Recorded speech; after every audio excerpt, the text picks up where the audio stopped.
of freedom. Welcome, ladies and gentlemen, to Impacting Life 24/7 with your host, CL King, coming to you live. That's right, live from the High Definition Studios here in Jacksonville, North Carolina. I want to apologize to all my sponsors for being late. But as you know, it takes a long time to look this good all day. Hey, y'all out there struggling siphoning gas out of somebody's gas tank out there? Are y'all doing that? I mean, I know y'all get there's a pandemic going on with gas shortages, ladies and gentlemen. I mean, the crisis mode has reached a fevered pitch. I tried to tell y'all about this last time because you guys know that I am a supply chain management expert and I help organizations with continual process improvement. And y'all just should have just filled up on Sunday and went on about your business. Okay, you out here pandemic buying, and you actually are gonna break the system if you would just. The supply chain is designed for rudimentary continuation. It's not designed for anomalies, and that's all we've done. We've created an artificial anomaly by running to the gas station because we saw everybody else there. I must confess, I did it last night. I'm driving down, me and the wife just finished, and we're like, hey, everybody's at the gas station. I guess we should go there. Y'all, we'll talk about that on another show when I don't have a guest and I don't embarrass myself. I am delighted because I get to have people in our virtual studios every other day, and I bring them to you for a reason, because they have impacted life. That is, I don't say that with a lot of fanfare. I say that with fact. The lady that I'm bringing to you tonight is going to totally revolutionize your way of thinking about recovery, about struggle. She used her struggle as a gift, man, and now she's changing the world. My guest, Tamar Medford, is a performance consultant, life coach, best-selling author, and champion for people in recovery. Since overcoming her 20-year battle with drugs, alcohol, and obesity in 2012, she has dedicated her life to empowering others to embrace their authentic selves and to live up to their true potential. Tamar instills change in her clients by facilitating evidence-based programs that use proven methodologies, world-class content with a significant history in the market. She has done, let me just tell you something. I was talking to her for 30 minutes in the pre-show. The sister is brilliant. She has done her homework. Her mission is to help people create a life so good for themselves that they never want to go back to their old way of living. I'm telling you now, this is why I had to scale Mount Everest. We had to twist some people's arms to get Tamar on this show because she is in high demand. In fact, she's in much higher demand than me. She's written 2 books. She's got her own show. She's got an amazing show that I was a privilege to be a guest on. The podcast is called The Road Beyond Recovery. And we're going to share all of the wonderful things with our guests that we have with our guests in the studios. We're going to share that all with you. But I want everybody right now, put everything aside, strap in. I want you to focus your attention on the screen and turn up your earbuds and join me in a rousing applause as we welcome to our virtual studios the one and only Tamar Medford. Welcome, Tamar. CL, you've made me blush. Thank you so much for having me. I'm humbled, that's for sure. Oh, man, Tamar, you know what? I just try with everything in my power to introduce great people, and you're a great person. Thank you. Thank you so much. It's just an honor to be here today. Yes, man. I haven't even looked at my live feed yet. I'm sure Greg is on there fussing at me. So let me see what Greg's talking about. Listen, we want to welcome everybody. Thank you guys for helping me. I'm blessed to have someone in our virtual studios to start. Really, I didn't have a show last night, so we're kind of starting the week off, and we're starting the week off great. And Tamar Medford, as I just gave you an indication, she's got a whole host of skill sets that she brings to the table, but more importantly, she's just a really, really amazing person. So, Tamar, before we get started, because as you know, thank you, Greg, for putting all of her stuff out there. He got your websites and everything already in the. It was simmering on the stove before I got there. That's how good that man is. And so, Greg said he filled up Sunday. traveling back from VA. Well, I'm coming to get gas out of your gas tank thing, Greg. Um, Tamar, would you please give us, so for the folks who can't see us online live, tell people how they can contact you and how they can get up with you, Tamar? Absolutely. So the best way is either just email me, Tamar, Tamar, at theroadforward.ca, or you can check me out on my website, which is theroadforward.ca. Nice and simple. All my social media contact information is there as well. Theroadforward.ca. She's from Canada, so I hear it a little different. Us in the South, we listen slow down here in the South. So I was like, "What did she just say?" Well, you make me want to go get gas right now. I'm just thinking, come on, if you guys are all doing it, I got to do it too. Yeah, let's hurry up and end the show so everybody can go get some gas. Huh? So again, theroadforward.ca. You can find Tamar Medford there, and she has got a great Facebook page. You can go there, The Road Forward Coaching, and we're going to give this out throughout the show. You guys will see it in the chat, but we're going to continue to give it out throughout the show. So Tamar, I know you. I've been blessed to be a guest on your show. I don't know why you decided to risk having me on your show because I'm a loose cannon, but it was such an honor to be on your show. And I know you, but our folks that are listening and tuning in tonight don't. So tell us a little bit about yourself, Tamar.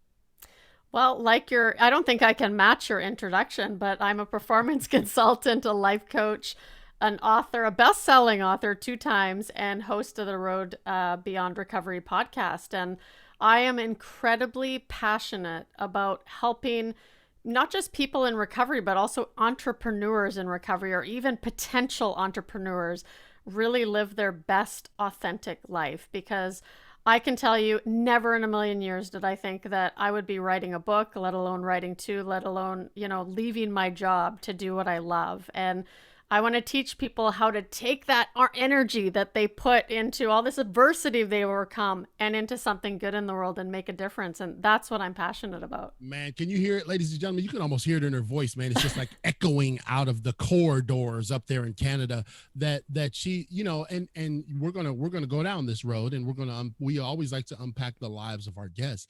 But somebody being passionate about helping others, man, I'm like, get them on the show, Greg, because really, I saw it somewhere. I think Dr. Martin Luther King said it, and some other entities have said it. One group said life is about ... others, and that's really what it's about. And Tamar, you have really dedicated this new lease on life that you have been given, this new phase of your life that you have really dedicated it to bringing awareness, equipping, and empowering people.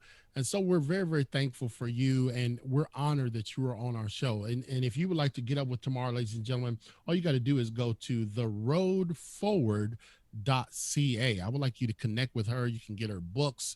We're going to talk about her books after the top of the hour, but she's got some amazing books. I told her to get them on her table so she could show them to us. And you hear all of that. You see Tamar there. You guys see her smiling. She's got a great personality and disposition, but life wasn't always like this. And this is the realities that we deal with.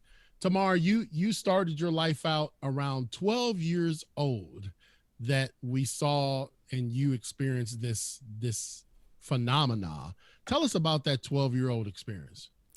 Well, it was actually 14. Oh, 14. I'm sorry. It's okay. I mean, it definitely could happen at 12 because I was born in Holland. Of course, European countries, they, start drinking fairly early. And I always like to mention that I had a really good upbringing because there is always this perception with people who fall into addiction that they have to have gone through trauma. And that's the reality of a lot of people.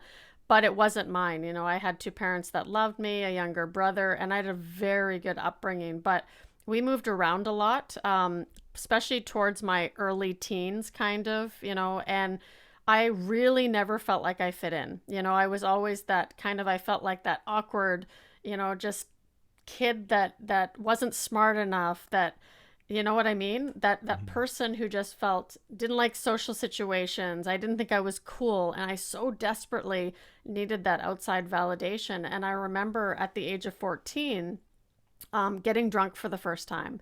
Mm, And I had had alcohol before because, of course, it was never taboo in our family. It's like, oh, right. sure, you can have a sip here and there. So, but when I got drunk for the first time, it's like my world went from black and white to color. Like everything was vibrant, everything was amazing. I felt like I had control. I wanted to chase that feeling. And it's almost like I had come to, right? I was that confident girl at the time. I was going to say woman, but Yeah, I was yeah. 14. But I really felt like I had become someone. I could make people laugh, and I'm sure they were laughing at me, but it just changed. Alcohol had become my solution. It changed who I was, and I So chased that. so when we're talking about this experience at 14, I do recall my time over in England, that I did remember seeing wine on the table all the time. So it wasn't, alcohol was just kind of normal. um but you got exposed to an altered state of reality, and you did you not like, I mean, you had great parents, and I love what she did, ladies and gentlemen. She gave honor to her mother and father. That's what the Bible tells us to do, so that's awesome. But I mean, were you a social butterfly? Were you popular and this just elevated you, or was that kind of like a blah area? I wasn't like I wasn't popular. I was one of those kids that just kind of stood in the background. I was incredibly shy, and I just didn't know how to, I had friends, but I wanted to fit in. I didn't know where I fit in. And so when I drank, I could fit in with anybody Right. because it gave me this false sense of confidence that I was almost invincible. Yeah. Yeah, what do they call it in the Marine Corps, Greg? When they call it liquid courage or something? Yep. Uh, and so this created a totally new world for you, that even though it was an altered state of reality, it was one that you were still keenly aware of. You were aware that your reality was altered because of alcohol. And so at 14, it started, and so you were in middle school and going into high school. Did it continue throughout those years? It did, and it actually got worse because, of course, then drugs started to come into the picture, and I wasn't afraid to put anything in my body. If it was mind altering, I liked it. And, I would have, because of the drugs that I was using, I would have blackouts in the middle of high school. I would be sitting there talking to friends, and all of a sudden they'd be walking away, and I had this gap of time that I didn't even remember, and I wasn't even high then. But all this scary stuff started happening, but it was that feeling of numbing my emotions, and just alcohol did something to me that nothing else ever did, and same with drugs. And you're doing. See, you can tell she's a podcast host because she's giving expert answers. That's the way to answer a question, Tamar. I should just use her as an example, y'all. Y'all want to answer a question, answer it like she just did. When you talk about those moments of blacking out, and you began to introduce other elements beyond alcohol. When If you're looking back, were those introduced because it was just a part of the party scene, or was it that alcohol wasn't enough?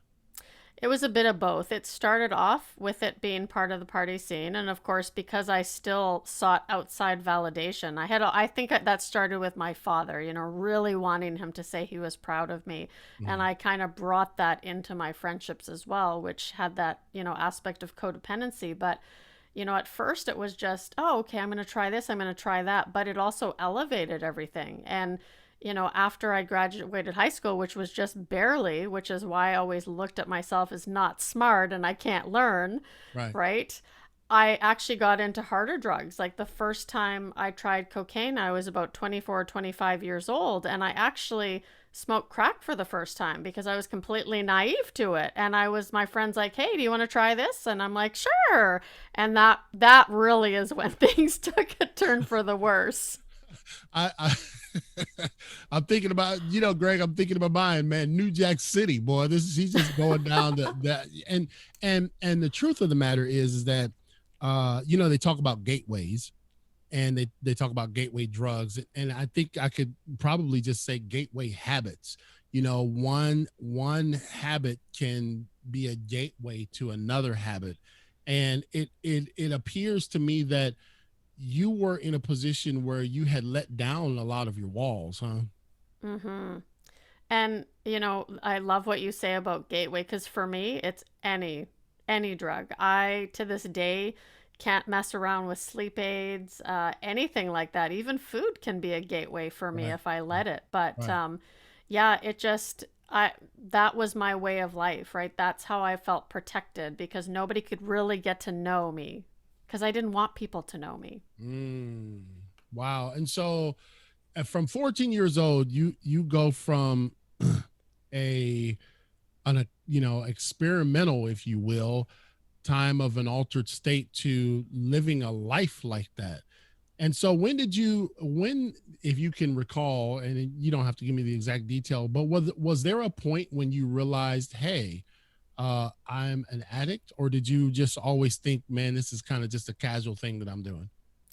I actually had a seven day bender once when I was using cocaine, and I'd actually gone to work. I'd missed those 7 days, obviously, because of the bender, but I went back, and I was so weak that I actually, ironically, was lifting a keg of beer onto a pallet and slipped a disc in my back.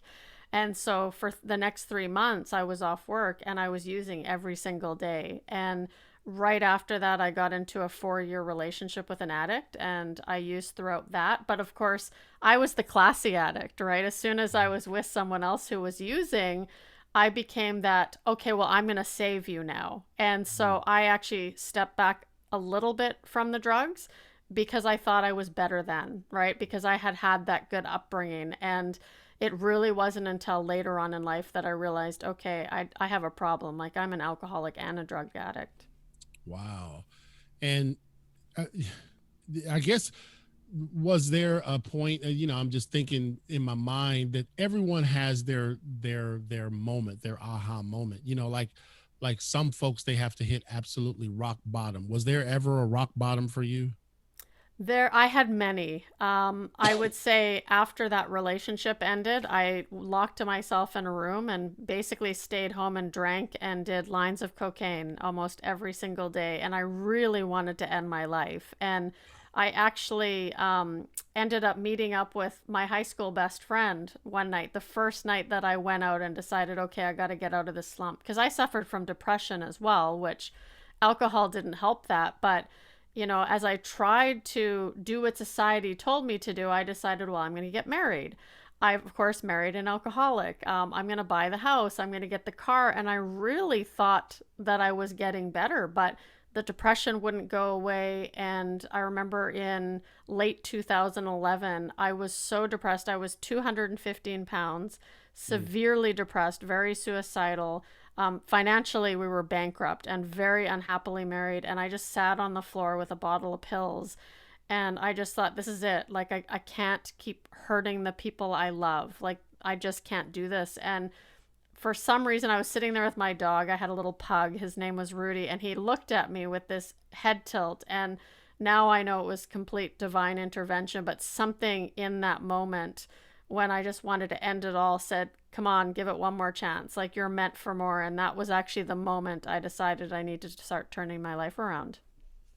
Wow, ladies and gentlemen, we are blessed to have in the studios with us Tamar Medford. You can find her at theroadforward.ca. She is also a phenomenal podcast host. I've been a guest on her podcast, the Road Beyond Recovery podcast. You can find that on Apple, iTunes, and all other major outlets. And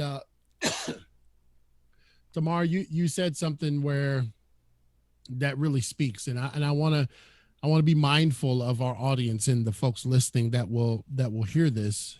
Um, that you felt at that point that there was no there was no point in going forward, and that you wanted to end your life. I can imagine, Tamar, with people in so many different states of mind over the past year, that there's somebody out there who knows someone, or maybe it's you yourself, that are feeling like, man, you know, why keep trying?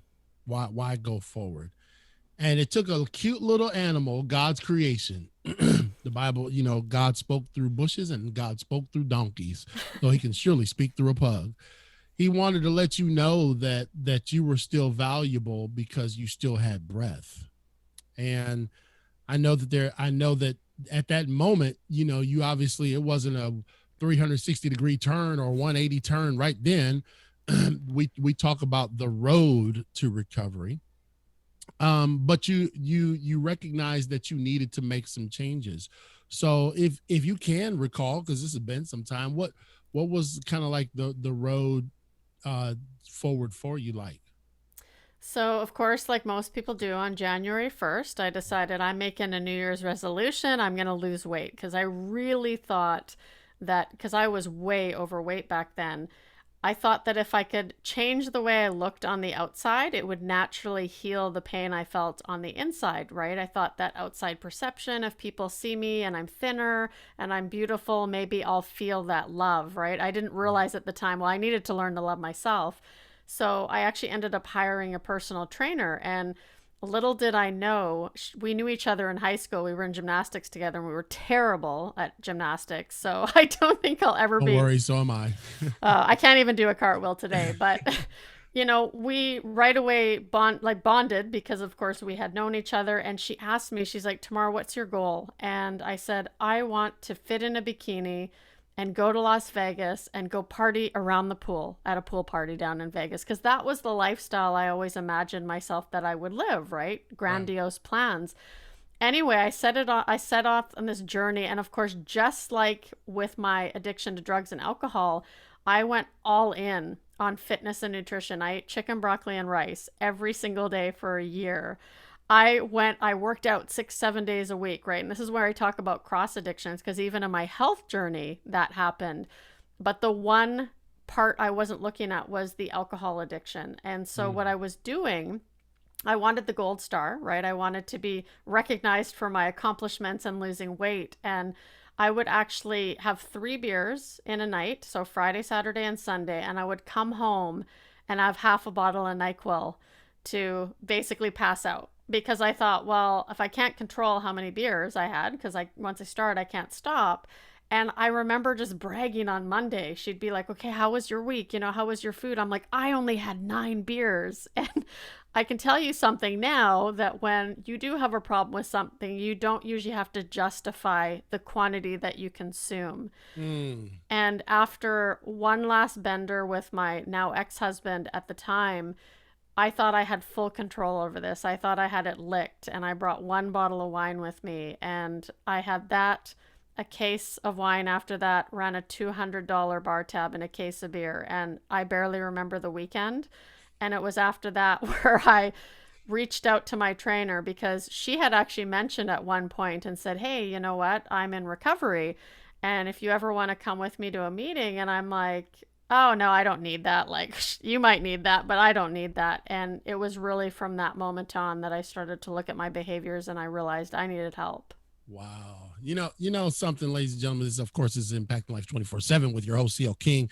And I'm blessed. And you guys are listening to this phenomenal story with Tamar Medford. You can find her at the road forward .ca.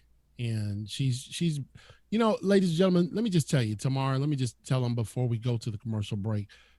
People think this is easy, to just come on and tell a national audience, we're now in 33 states and 13 countries. People think it's easy to just come on and just tell your story, but it's a moment of vulnerability that this dear lady is sharing this with us, because we all like to portray, like she said, we're good. I'm good. I don't need to go to AA. I don't need to go to any meeting. I don't need to go to nothing. I'm good. I don't and we all wear masks, ladies and gentlemen.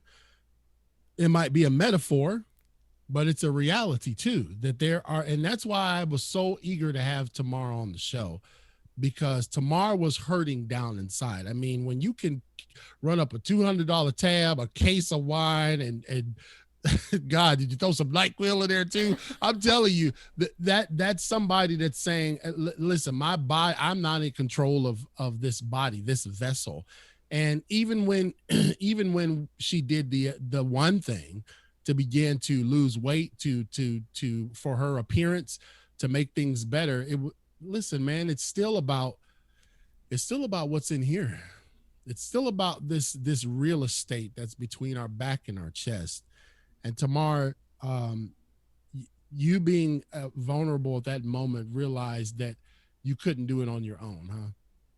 No, it's not something that I recommend anybody does alone, and nor do we have to, right? Because there's so many people out there saying, "Hey, you know what? I got this. I can help you," and I'm so grateful. I finally realized that it's okay to not be okay, and it's okay to ask for help. Mm. Yeah, I think we had Dr. Skip Mondreg on a couple weeks ago, and he said it's okay not to be okay, and we live in such a world where if you don't have the answer, if you don't know the equation, or if you're not on the leading edge, if you don't have the most likes, if you're not the biggest following, then you're nobody. And truly, Tamar in my book has the biggest following, because she looked at her life and she saw the litter of tragedy that she had, the wake of tragedy that she had behind her. And it was that person that reached out, huh? It was your trainer that actually kind of stimulated the outreach. Yeah, she planted the bug, and I remember almost getting offended in the beginning. I'm like, I don't need help. I mean, I'm drinking 9 beers on a weekend. Do you know how good that is? Usually 9 beers is my appetizer. And that's all it takes, though, sometimes, right? And then for you to hit that moment of desperation where you're like, oh, yeah, okay, maybe I do have a problem. Because I think deep down, I always knew I had a problem. I could never stop. Right. And you're right, Art Patrice Bryant. Help is not a bad word. And, I have recognized this, even, ladies and gentlemen, at the tender age of 46 years old. I know I don't look a day over 26, but at 46, I recognize that I still need help. I recognize that I still depend on people in my life. And, though I come on this show and it looks like everything's together, a lot of days I'm an absolute train wreck, y'all. And you know what's liberating is when somebody can say, "Hey, King, I got you, man. Hey, man, come on, talk to me." And you're right, Tamar, especially the folks in the church world, the holy folks. They don't want you to know that they got stuff going on outside of the pew, right? So don't you dare tell me I need. I talked to a lady one time who was a pastor, and one of her saints came up to her and said, "Hey, I think you got a drinking problem." And she did. Oops, that's bad. Well, what do the saints got to tell on you? So yes, listen, we are definitely here for one another. And when we come back on the other side of this break tomorrow, we're going to hear about your books, your two phenomenal books that we're going to get into. We're going to talk about your coaching business. We're going to talk about how Tamar has turned all this around and really is helping society and helping other people go to that place called forward. And I can't wait for you to hear that. But before we do that, you guys know that we got to give a shout out to all of our sponsors. They say if you want to go fast, then go alone. But if you want to go far, then you've got to go together. Impacting Life 24/7 is an international podcast which is downloaded in over 22 U.S. states, as well as 10 different countries around the world. One of our gold sponsors, which helps make this happen, is Michelle Perry. She is the founder of the Successful Diligence LLC and host of the Successful Diligence podcast, and she's a best-selling author of The Pebble in My Shoe. You can connect with Michelle and get a copy of her book at successfuldiligence.com. Adrienne Barker is a gold sponsor. She is the host of the Adrienne Barker Speaks podcast. She is a life coach and a CEO of Professional Global Etiquette. Her goal is to help people unearth the greatness that's within them. Connect with her at professionalglobaletiquette.com. Our platinum sponsors include Gregory Smith. He is the author of 100 Simple Ways How to Manage a Property and Evidence Room. Get your copy today of his book by reaching out to Gregory Smith on Facebook or email him at smithg1963@yahoo.com. Greg is a humanitarian at heart. Often Greg will be found helping distribute food in his local community, and he logs thousands of hours volunteering every year. Mr. Mike Black from New Bern, North Carolina is a platinum sponsor. Mike helps men throughout Eastern Carolina lead a life of faith. He is a compassionate leader in his church. He is a devoted husband and father to his daughter who just recently graduated from Army boot camp. Dr. Nate Dunlap Jr. is executive director of the PRF Institute, the author of What's Next? Preparing for Eternity. And he's the author of Don't Leave Me Like This, Inspiration to Leave a Legacy. As a 501c3 nonprofit organization, the PRF Institute is blessed to be that premier stewardship-based teaching ministry that truly responds to the needs of families and communities around the country. You can find Dr. Dunlap and his amazing team at prfinstitute.org.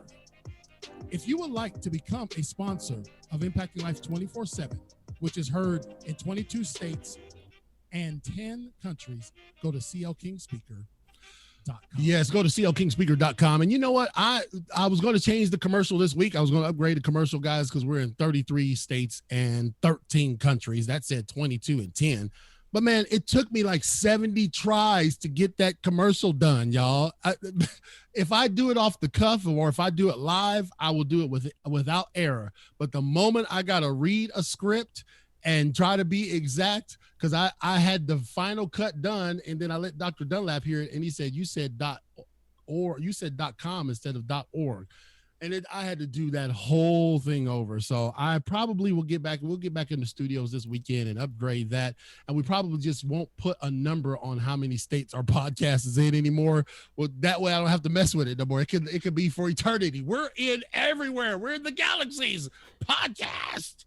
So, hey, go to CL King Speaker and get some merch too, y'all. Just click on the merch tab, and I got all kind of merch, y'all. Man, I got all kind of stuff people can get with. Man, this is the Impacting Life 24/7 mugs. We got all different colored mugs and t-shirts and beanies and onesies for kids and phone covers. We got it all. Go check it out. Purchase some merch. You'll help us with our mission. If you don't want to be a sponsor, you can help us that way. I am back. And so are you, Tamar, back in the studios with our guest, Miss Tamar Medford, you didn't tell everybody where you're from. I didn't. I'm from Vancouver, British Columbia, Canada. So that's where the, proper accent is coming from. I want to drink my coffee with my pinky in the air. You know what I'm saying? Exactly. And a beautiful sunset. So that's why you might not be able to see half my face. Well, see, this is how this works, ladies and gentlemen. She's actually a couple hours behind me. So I'm talking to the past and she's talking to the future. We got it going on, colliding together. If you want to check out and connect with Tamar, I would love for you guys to go to the road forward.ca, the road forward. And Tamar, I'm going to get right to it, man. I'm going to let the proverbial cat out the bag. You've got not one, but two dynamic books. Tell us about them. Well, I'll show you. I have them right here. It felt so cool to hold these in my hand, coming from someone who was like, me write a book? Like, I barely graduated English 12. Like, I remember my teacher telling me, if you fail this class and you don't pass your final exam, I will make your life a living hell. Just to give you an idea of what kind of student I was. To Hope Elevated, this was my first book.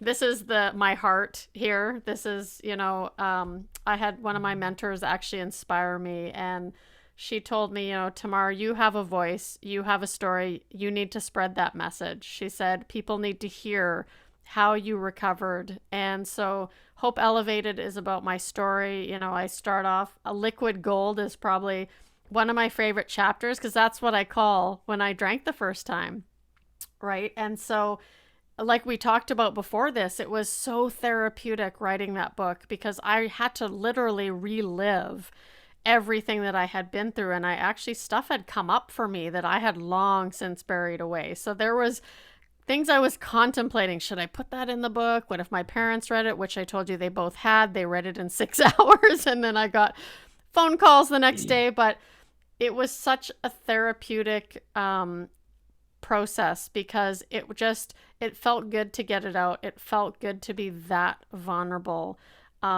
And just, I hope that, just like the title says, Hope Elevated, I want to spread hope, right? If I can reach even one person with my message and just say, hey, I did this, like, this is what I've been through, and you can actually turn your adversity into your gift. And that's what my mission is with that book. And so we can find that book on Amazon?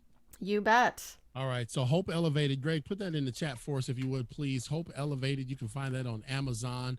And Tamar is the author of that. But then she followed it up with another book. I did. And that second book is called Beyond Recovery. And actually, I had a couple really close friends of mine after I wrote Hope Elevated. They took me out for dinner and they're like, okay, we love the book, but what's next? And I'm like, what do you mean, what's next? And they said, there needs to be more. And I'm like, okay, well, there's more coming. I mean, there's more to my story. You know, I'm only 45 years old. I mean, I have a long way to go here. And I actually, because I was getting into coaching, I had probably been into it about 6 months at this point. And I really felt this something beyond recovery calling me, because I've realized that through discovering my purpose, it's actually allowed me to have a better life beyond recovery. Because I think a lot of people get stuck in recovery and they don't realize what they're truly capable of. And so that's what inspired this second book, is I wanted to share my journey of how I built that foundation in recovery, because that's what it took, is me to basically recognize I had a problem, own that past, realize it was my fault, and then start to repair the damage. And once I did that, then I was able to discover my purpose in life as a result of everything that I've overcome. And so I really want to encourage people that are in recovery not to get complacent, not to settle, and to realize that they're capable of so much more than they think they are. Wow, that's powerful. Greg just put those up. Hope Elevated and Beyond Recovery. You can find those at Amazon.com. And if you want to connect with Tamar, all you got to do is go to theroadforward.ca, and I'm blessed. The time is just flying, so I'm trying to get everything in. I mean, I just gonna have to have Tamar back. When we left off at the commercial break, we were talking about how someone reached out to you, and it was almost kind of offensive. You know, they're all up in your business. But then you said, you know, I gotta start getting help. So if you could, let's close that piece before we go on and tell us, you know, this is obviously what inspired the books. And so that's a great platform. But tell us a little bit, you know, if you can give us some benchmarks on the actual recovery, your recovery itself. Absolutely. So I was a part of a 12-step program, and the first really important part for me was to recognize that I had a problem, because I think a lot of people don't want to admit it, right? I mean, to me, you know, when I first sat listening to other people who suffered from alcohol addiction, I looked at them and I remember thinking, I'm not like you. Right. You know, I didn't go through a treatment center. I was never homeless. I wasn't the stereotypical drinking alcohol out of a brown paper bag. So I never classified myself, right? Because that's really what I thought. I'm like, I'm a classy drunk, you know? I mean, I know there's table dancing and potential nudity sometimes, but I was classy. And so really, like, writing out my life story and reading it to somebody and thinking, okay, things are just pretty unmanageable here. And, you know, the next step of building that foundation was finding faith in a higher power, because I never grew up religious. I had gone to church when I was younger, but of course, to me, God was never there, because why would I have to live through what I've lived through? And I remember I was desperate about 4 months in, and I was white knuckling it, because I was just trying every day not to drink, because it was summer. I wanted to, you know, be on a patio sipping on a nice icy cold beverage, and I couldn't. And my friend at the time said, Tamar, I want you to go home and I want you to pray. And I was like, okay, well, I don't even really know how to pray. And she goes, just get down on your knees and I want you to pray. We're going to go to church on Sunday. And I want you to pray that you hear something that you need to hear, that it's okay to let go and let God. And I was like, okay. She goes, no, you need to ask for like spotlight, high beams. I don't do subtle. And so I did that, you know, I went home that night and I'm like, okay, God, like, you know, I just did, I did what she told me to. And I said, just give me something really profound. Like, just let me know you're here for me and I don't have to run my life anymore. And I went to church that Sunday and there was a youth pastor there. He's very handsome. So that helped. That drew my attention. And I mean, I got to be honest. Right. But he came over to the side of the stage that I was sitting at, and it felt like he was looking right at me, and he said, if you're sitting in this audience today and you're ready to let go and let God, you're in the right place. And now as I say that out loud, it gives me goosebumps, Right. because that is when the desire to drink went away. Wow. So it happened with the hunk at the church, Mm-hmm. but God was there speaking through, and you felt like he was reading your mail, huh? Mm-hmm. Yeah. Absolutely. And here's what we talked about in the pre-show, backstage. You know, I don't. If you want to find a genre for what our show is about, maybe self-improvement, self-help, or whatever. I don't know what our genre really is, except for impacting lives, and so we're not necessarily a church, based program, but we are faith-based people, and we always, if there's a segue for us to give credit to God, we do it on this show, ladies and gentlemen. Okay, just make no mistake. As long as I am, and as long as I'm the CEO of this operation and the ruler of all I survey and the creator of all things, and Greg is my right hand man, if God comes up, you don't have to sugarcoat it. You don't have to be politically correct. You can give him all credit on Impacting Life 24/7. So I just had to put that in there. And so, so you went to church, got some hope and faith injected into your life, and then what? Then I started to clean up the past. I started to own the mistakes I made. I approached people that I had, wronged, and I apologized to them. And not just apologized, I owned what I had done, and I recognized my part in everything. And I think that's probably been a really big step for me in my recovery. And I do it today. If I feel like I've said something that could have potentially caused harm, not meaning to, I will right away approach that and say, hey, you know what? Did I say something that offended you? Like, I'm all about owning it right when it happens, right? And it cleans our side of the street. It doesn't, the other person might not accept it, but it has to be said, right? And it allowed me to move forward. Wow. That's so powerful, ladies and gentlemen. We need to work on that. Uh,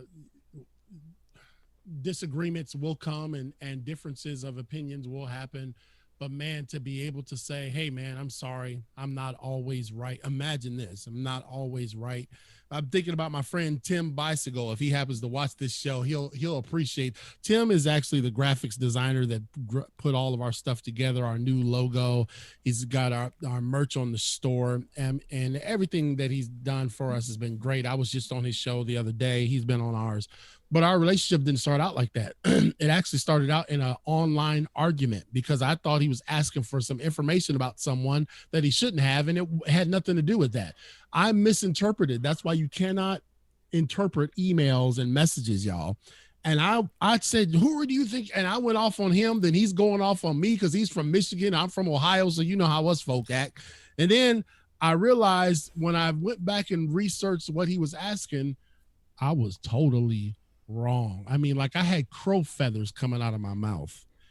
And I went back and I told him, I said, Tim, and I messaged him. I had unfriended him. I had blocked him. I did all that. I just met the guy. I went back and said, I was totally wrong. It was my fault. I apologize. I'm sorry, brother. And now me and him are business partners. There is a liberation in cleaning up what maybe you have done wrong. And for those folks that don't forgive, Tamar, and for those folks that want to hold a grudge, that's going to be on them, right? Mm-hmm. Not everybody gets it, but as long as you've done your part, then you're good. You're liberated. That's liberating for you, isn't it? It is. And I had to realize that there was probably going to be some people who were like, yeah, okay, you've said sorry before. And I knew from that point on in my life, I had to make a living amends. I had to show people that I was serious. And, a lot of people come into recovery and they think, well, my family hasn't forgiven me. And it's like, but look how many years you built up that lack of trust, right? I mean, it was never intentional. It was always good intentions on my part, but it takes time to build that trust. And the best way to get it back is by living your truth, being yourself, being honest. Yeah, and truth and honesty is one of the most liberating elements in life. So you make that road to recovery, and you are living that road to recovery, and you're helping others. And so you got into coaching, and how did you dip your toe into the coaching world? How'd that happen? Well, it took me about 5 years of complacency to actually realize that I didn't want to settle anymore. And I thought I was meant for more Uh-huh. because I was so plagued with limiting beliefs. And I labeled myself as I'm an alcoholic drug addict. That is all I will ever be. And I really believed that that would follow me around in a negative way Right. because I wasn't educated. I mean, I do have 22 years I consider myself a PhD in addiction. Right.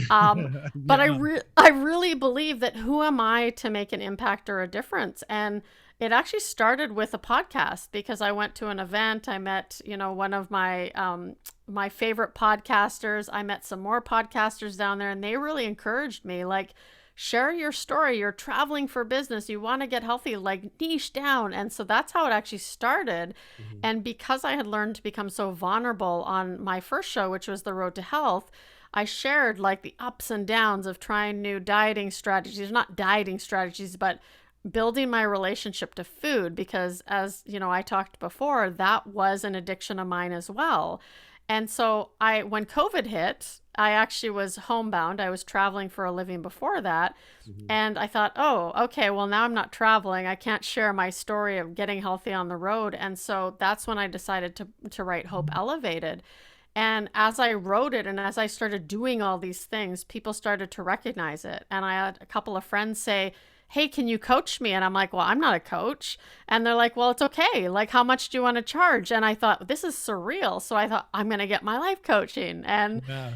it started with that and being able to see people. Like, I helped one of my clients, she couldn't even type, like two finger typer, could thick accent. I love this woman to pieces. She's from Kenya, and she's like, Tamar, I want to write a book, but I don't know how. And we started simple, and she wrote a best-selling book in the first 6 months we worked together. And seeing that, right, it was a whole new level. I mean, I had helped people get sober, but now seeing people build a life for themselves and now expand that life to where they start doing things that really keep them just passionate and wanting to wake up every day, that added the fuel to the fire for me. That is so powerful, man. And again, ladies and gentlemen, my guests, you guys have been with Rod. Thank you guys for riding with us tonight. Thank you, Katrina. Thank you, our Patrice. Thanks, Greg.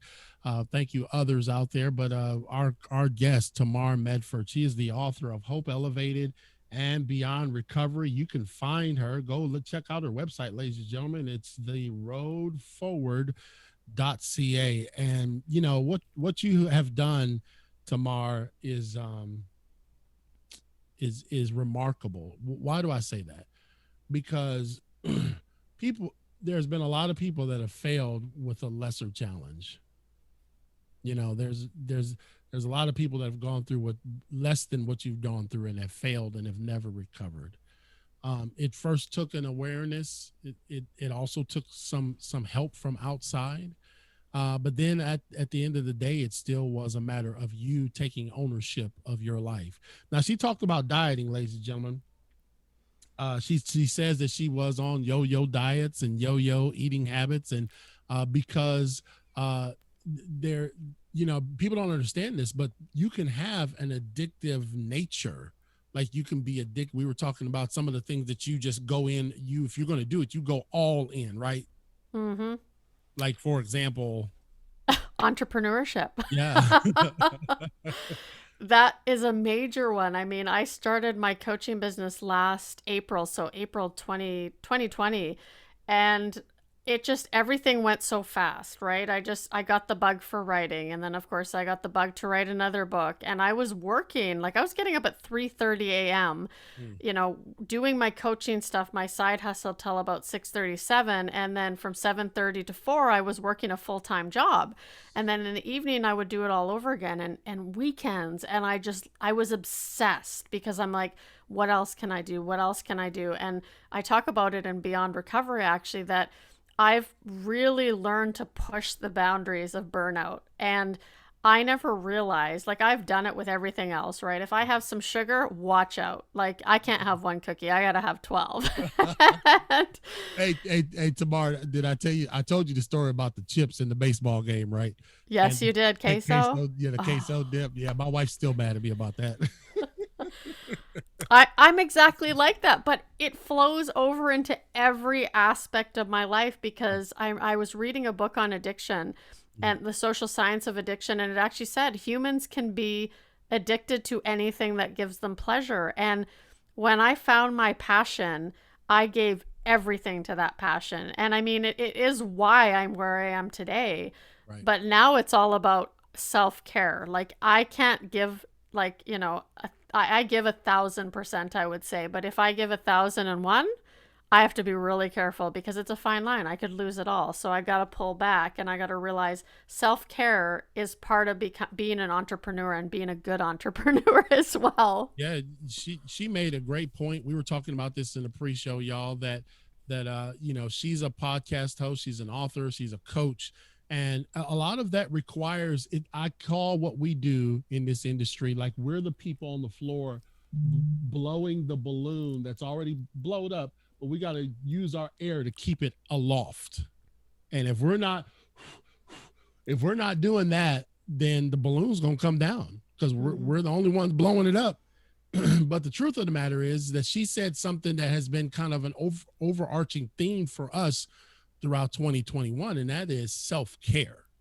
Like I told her, I had a guest cancel last night, and typically I will just fill in the gap. Either I'll have Mike and I come on, or I'll do the show or whatever. But man, I'm just like, I don't have to be everywhere all at the same time. I'm not present, number one. And number two, some days it's just good to rest. Some days it's just good to pull away. And that's okay. And it's a hard lesson for someone to learn that's got the personality of a Tamar, because when she goes in, you better watch out because she is going to be elbows and ankles flying to get the job done. But we're so thankful that you have taken the experiences that you've had over all these years, which are private experiences, but you're using them in a very personable way to help people who have gone through and not just see. When we talk about addiction, you said that definition. Tell us that definition again. You remember what it was? That humans can become addicted to anything that gives them Yeah, pleasure. so anything that gives you pleasure can spiral you down into addiction. Video games, podcasting, anything, any of that stuff, man. And I was telling Tamar that I don't necessarily like the word balance.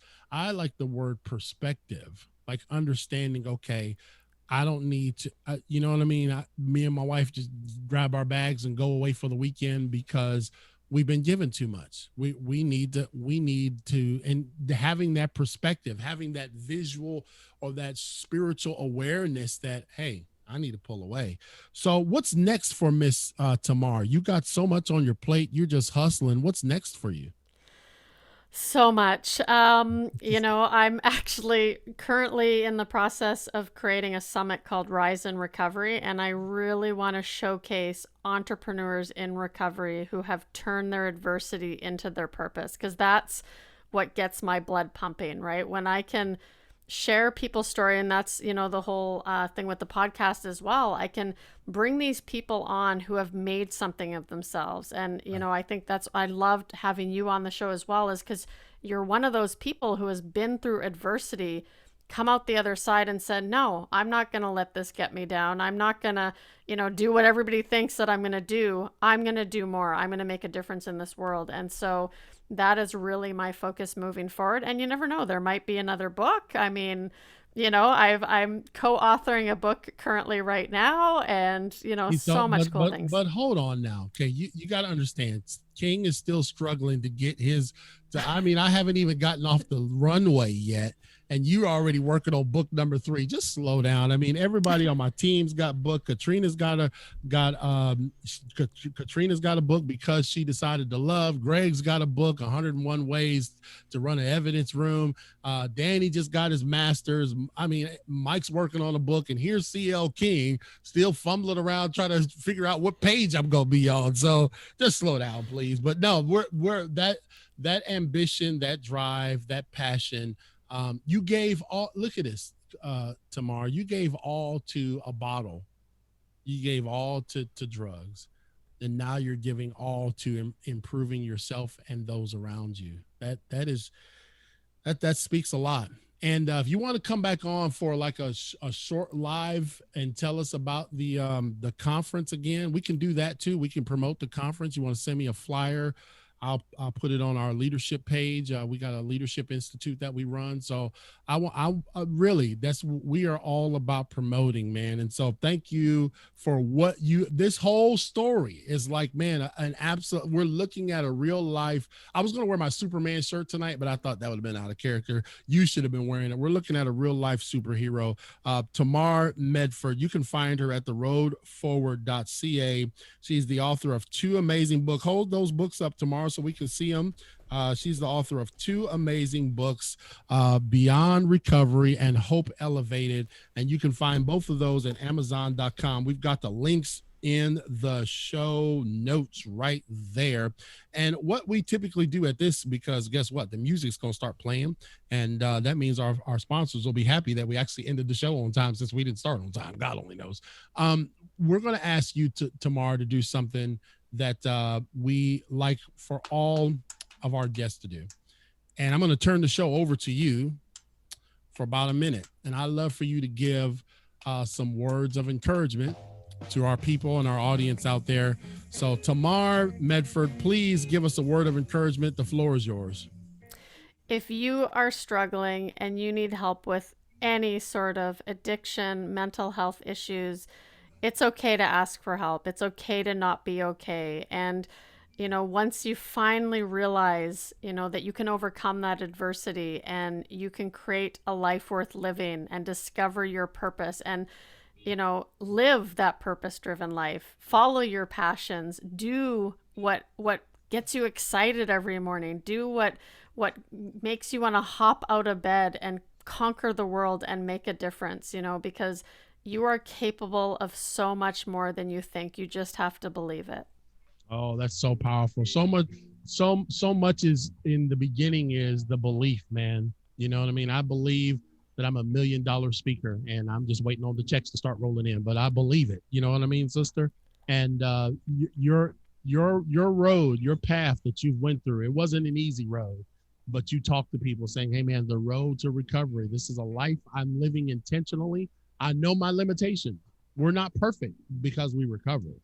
We're not perfect because we overcome something. Sometimes things still haunt us, but we live intentionally. And Tamar Medford is really a living testimony of how that is done. I would love for you guys to go check out her website at theroadforward.ca. Tamar, like I said, if you want to come back and give a quick promo on that summit you're doing, we'd love to have you back. And of course, we'll get you back for a full show later on in the fall. Okay. Thank you so much for having me, CL. All right. Well, God bless you. You take care. Have a good night. You too. All right. So, ladies and gentlemen, that was Tamar Medford and our Patrice Bryant. If you're still on, have you been on the show? I don't know if I have had our Patrice Bryant on. I thought we were supposed to schedule you. Did I not send you the link? I can't remember. I know I was on your show, but everything is a blur in the podcast world because appearances and schedulings. So if I haven't, please let me know and we will get that to you. Yes, great. Thank you for that invite to the Leadership Institute. Thank you, Danny. Oh, Danny hanging out. Danny just recently got his master's. Danny is literally, ladies and gentlemen, probably the smartest person on the planet. He's anything you can ask him. I ask him stuff that is just so remote, and he's got an answer for it. He'll bring up charts and graphs and everything. Okay, our Patrice Bryant, when I hang up and the lights go out in the studios, I'm gonna send you the link, okay? Because that's not good. I need you on the show. I was blessed to be on yours, and you're supposed to be on mine, sister. You gotta remember, I know life moves fast. And so I want to thank everybody that helps make this show happen. The contributors, Katrina, of course, she's a poet and she's got her own work going on. All of our team members have their own hustles going on, and I love them for that. I want to be around people that are making stuff happen. And so I want to give shout out to her. I want to give a shout out to Danny. He just finished, like I said, got his ECU master's degree. He's just a remarkable human being.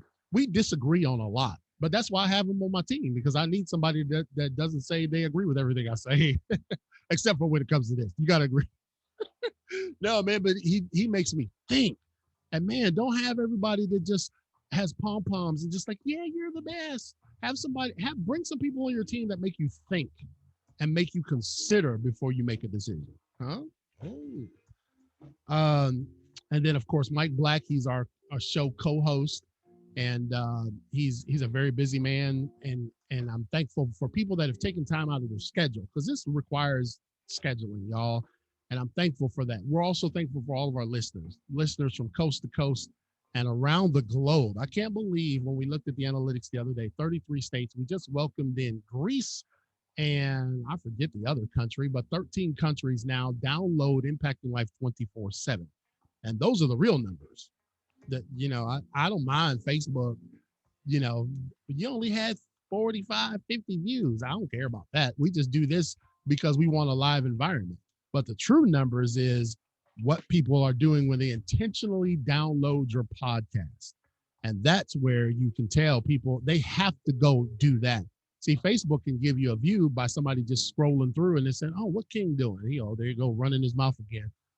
That's fine. But when somebody intentionally says, "I want to download this show because of the amazing content, the guests, the stories," and so those are the analytics that we look at every week. And it wouldn't be possible without you. So I love you guys. If you guys would like to connect with us, you want to become a sponsor, go to clkingspeaker.com. If you want to get some merchandise, if you'd like to come have me speak, I'm gearing up for one of the biggest speeches in my life. It'll be live at White Oak High School, June, the first Saturday in June. Biggest speech of my life, man. And it's going to be called "I'm Still Standing." So again, thank you guys for everything that you've done. We look forward to talking to you again on Thursday. We'll be right back here in the High Definition Studios on Impact Life 24/7. Until then, tell someone, reach out to someone, tell them that you love them, man. That you never know, that person that you're sitting next to in the cubicle or that person in the grocery store could be hurting, and your words of encouragement could actually impact their life. Thank you so much, guys.